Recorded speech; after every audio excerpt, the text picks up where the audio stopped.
Hi friends, welcome to Nisha's food hut Tamil. இன்றைக்கி நம்ம பார்க்க போகிற ரெசிபீஸ் டிப்ஸ் எல்லாமே ரொம்ப இன்ட்ரெஸ்டிங்காக இருக்க போது. இப்போது காலையில் நம்மளுக்கு பல நேரம் கொஞ்சம் நேரம் கூடிடுச்சு இல்லை லேட் ஆகிடுச்சுன்னா நம்ம பண்ணுற ஒரு பொருள் உப்புமா இல்லைனா இட்லி. உப்புமா நல்லா டேஸ்ட்டாக வர்றதுக்கு ஒரு ஈஸியான டிப்புங்க. நம்மளுக்கு தாளிப்பு பொருள் எவ்வளோ கம்மியானாலும் சரி, வெங்காயம் நல்லா வதங்கிட்டாலே உப்புமாவோட டேஸ்ட்டு அதோடய ஃப்ளேவர் ரொம்ப நல்லாயிருக்கும். அதே மாதிரி இப்போ நம்ம சேமியா உப்புமா பண்ணாலும் சரி, ஜவ்வரிசி உப்புமா பண்ணாலும் சரி, ரவை உப்புமா பண்ணாலும் சரி, கண்டிப்பாக இந்த டிப்பை ட்ரை பண்ணுங்கள். வெங்காயம் வதங்கிட்டு அதுக்கப்புறம் உப்பு போட்டு வதக்குனிங்கன்னா டேஸ்ட் நல்லா. இப்போ சேமியா பேக்கெட் பார்த்திங்கன்னா நம்மளுக்கு ஒவ்வொரு தடவையோ சேமியா பாயாசத்துக்கோ இல்லை உப்புமாக்கோ யூஸ் பண்ணும்போது நம்மளுக்கு கிளற முடியாமல் அது தெறிக்கும்.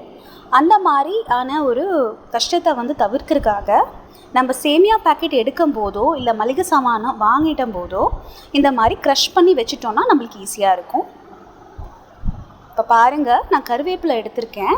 எப்போவுமே கருவேப்பிலை வெயிலில் உலர போடாதீங்க. அதில் இருக்க ஈரம் காயறதுக்கு நிழலில் நல்லா ஒரு நாள் ஃபுல்லாக உலர போட்டு எடுத்து வச்சு ஃப்ரிட்ஜில் ஸ்டோர் பண்ணி பாருங்கள். கண்டிப்பாக கருவேப்பிலை லாங் லைஃப்க்கு நல்லா இருக்கும். அதே சமயம் ஈரமும் பார்த்திங்கன்னா அவ்வளோ சீக்கிரம் சேராது. நம்ம வீட்டில் காய்கறி கிரேவி செய்யும்போது அதில் கண்டிப்பாக நம்மளுக்கு வெங்காயம் தக்காளி வதக்கும் போது கூட பூண்டு போடுவோம். அதை எப்போவுமே வெங்காயம் தக்காளி வதக்கும் போது போடாமல் காயெல்லாம் ஒரு 3/4 பங்கு வெந்தக்கப்புறம் பூண்டு சேர்த்திங்கன்னா பூண்டு முழுசாக நம்மளுக்கு கிடைக்கும். அதே மாதிரி நம்ம சாப்பிடும்போது பூண்டு கடிப்பட்டு சாப்பிடும்போது இன்னுமே டேஸ்ட்டாகவும் நம்மளுக்கு அந்த பூண்டோட ஃப்ளேவரும் நல்லா ஈஸியாக கிடைக்கும். கண்டிப்பாக ட்ரை பண்ணி பாருங்கள். கருணக்கிழங்கு பார்த்திங்கன்னா நம்மளுக்கு க்ளீன் பண்ணும்போது கையில் கண்டிப்பாக அந்த அரிப்பு எடுக்கும். அதை அவாய்ட் பண்ணுறதுக்காக என்ன பண்ணுறோன்னா, இந்த மாதிரி அதை கட் பண்ணிவிட்டு தண்ணியில் போட்டுட்டு ஒரு சிட்டிகை மஞ்சள் தூளும் எலுமிச்சம்பழம் நல்லா ஒரு அரை எலுமிச்சம்பழம் புளிச்சு அதை நல்லா ஊற வச்சுக்கோங்க.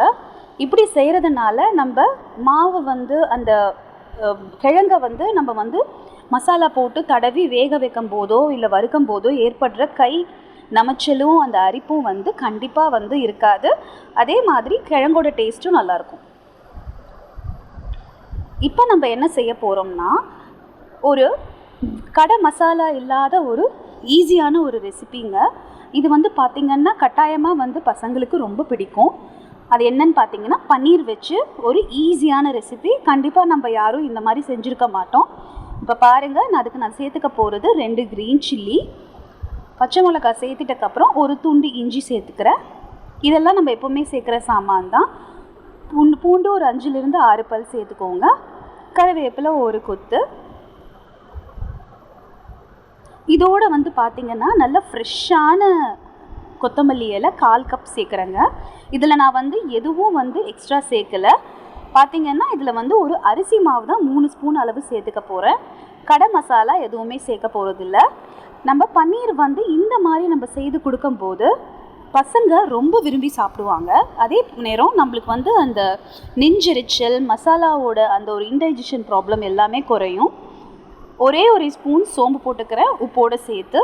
இப்போ இந்த மசாலாவை நல்லா ஒரு 2லிருந்து 3 ஸ்பூன் தண்ணி சேர்த்து அரைச்சிக்கோங்க. நல்ல ஒரு ஸ்மூத் பேஸ்ட்டாக இருக்கட்டும். இதை ஒரு தடவை செஞ்சு கொடுத்தீங்கன்னா அடுத்தடுத்து பசங்க இதை தான் கேட்பாங்க. இப்போ பாருங்கள், நம்ம மசாலா ரெடி. நல்லா அதோட டெக்ஸ்சர் பார்த்துக்கோங்க, நல்லா ஸ்மூத்தாக இருக்குது.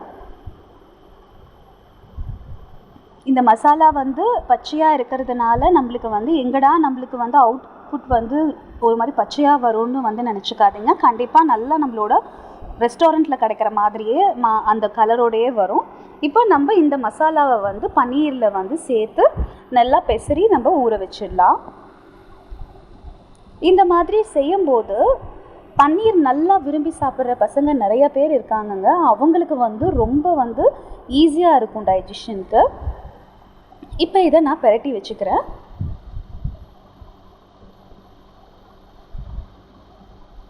நல்லா பெரட்டிட்டு இதை நல்லா ஊற வச்சுக்கலாம். இப்போ 2 ஸ்பூன் கார்ன்ஃப்ளவர் மாவு கடைசியாக சேர்த்துக்கோங்க. ஏன்னா நம்ம வந்து மசாலாவில் இருக்கிற அந்த ஒரு டெக்ஸ்சர் நம்மளுக்கு கிடைக்கணுன்னா கண்டிப்பாக மசாலா ஒட்டணுன்னா நம்மளுக்கு கார்ன்ஃப்ளவர் மாவும் அரிசி மாவும் சேர்த்தணும். இதை வந்து இப்போ நல்லா மிக்ஸ் பண்ணி எடுத்துக்கலாம். மிக்ஸ் பண்ணிட்டக்கப்புறம் நல்லா இதை ஊற போட்டுடலாம். மினிமம் 15 நிமிஷம் இல்லைன்னா அதுக்கு மேலேயும் ஊற வச்சு எடுத்துக்கலாம்.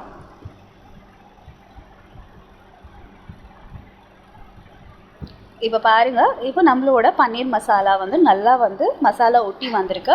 நம்மளுக்கு இன்னொரு டிப் இதில் என்ன கொடுக்குறேன்னா, இது வந்து கண்டிப்பாக ஃப்ரிட்ஜில் வைங்க. ஃப்ரிட்ஜில் வைக்கும்போது மசாலா நல்லா ஒட்டும். இப்போ நான் பேன் எடுத்திருக்கேன். இந்த பேனில் நல்லா எண்ணெயும் சூடாயாச்சு. நம்ம பெசரி வச்சுருக்கிற பன்னீரை பொரிச்சு எடுத்துக்கலாம்.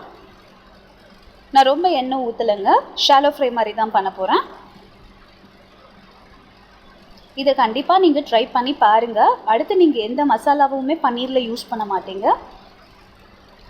இதுக்கு நடுவில் நம்ம சேனலை சப்ஸ்கிரைப் பண்ணாதவங்க நிஷாஸ் ஃபுட் ஹட் தமிழ் சேனலுக்கு சப்ஸ்கிரைப் பண்ணுங்கள். பக்கத்தில் இருக்க பெல் நோட்டிஃபிகேஷன் வந்து கண்டிப்பாக ப்ரெஸ் பண்ணிங்கன்னா என்னோடய ஃப்யூச்சர் வீடியோஸாக்கான நோட்டிஃபிகேஷன்ஸ் எல்லாமே உங்களுக்கு வந்து கிடைக்கும். இப்போ பாருங்கள், நம்மளுக்குங்கெல்லாம் அந்த கோல்டன் கலர் வர ஆரம்பித்தாச்சு மசாலாவிலேருந்து. வீட்டுக்கு வர கெஸ்ட்டு அவங்களுக்கு எல்லாம் வர டைமில் நீங்கள் செஞ்சு கொடுத்தீங்கன்னா அவங்களே வந்து டெஃபினட்டாக உங்களை வந்து பாராட்டுவாங்க. அவ்வளோதாங்க, நம்மளோட வீட்லேயே எந்த ஒரு ஆர்டிஃபிஷியல் மசாலா இல்லாமல் செய்த பன்னீர் வந்து ரெடி ஆயாச்சு. இப்போது நம்ம இதை வந்து வடித்து எடுத்துடலாம் எண்ணெயிலிருந்து.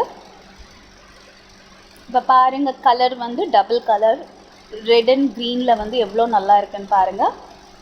இதுவே பசங்களுக்கு வந்து ஒரு பெரிய அட்ராக்ஷன் கொடுக்கும்.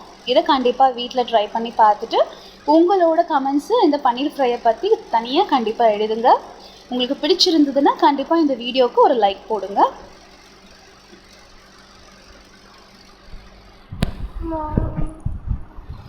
அடுத்து உங்களுக்கு வந்து இது மாதிரி பயனுள்ள வீடியோவில் நான் உங்களை சந்திக்கிறேன். அது வரைக்கும் happy cooking, stay connected, keep வாட்சிங்.